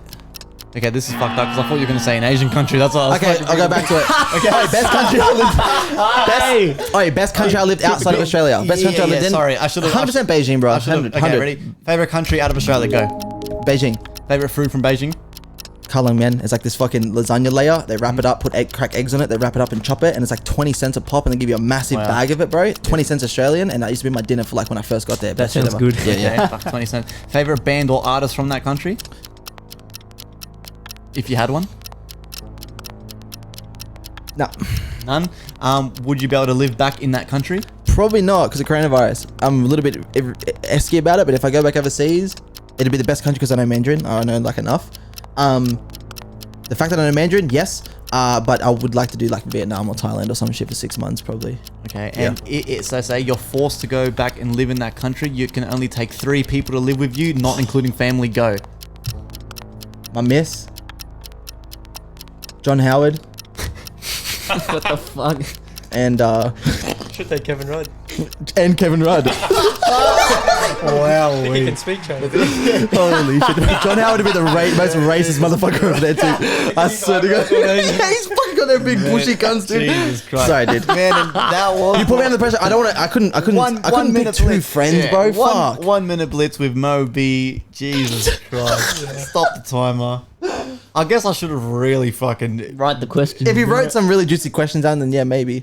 Next time I'll write them down and drag it out, but I probably should have been You specific. should, yeah, do a more Country. ju- Fucking the first thing Your favorite color, your favorite food, your fucking. Favorite country, mind you, I've lived in 10 countries. Favorite country, Australia. Same clue. It was a good answer though, bro. Straight West up. Sydney. Dope ass, boys. All right, We'll work on that. we'll work on them one. It'll minute, get better. man. All right, boys, we'll wrap that shit up. Peace out. Thank you guys for having me, boys. bro. That shit was fucking awesome. Until next Shit was time. fun as. Until next time, man. Next episode 100, and we'll smoke the cigar. Yeah. Yeah. Thanks for tuning in to FireCast, guys. Thank you.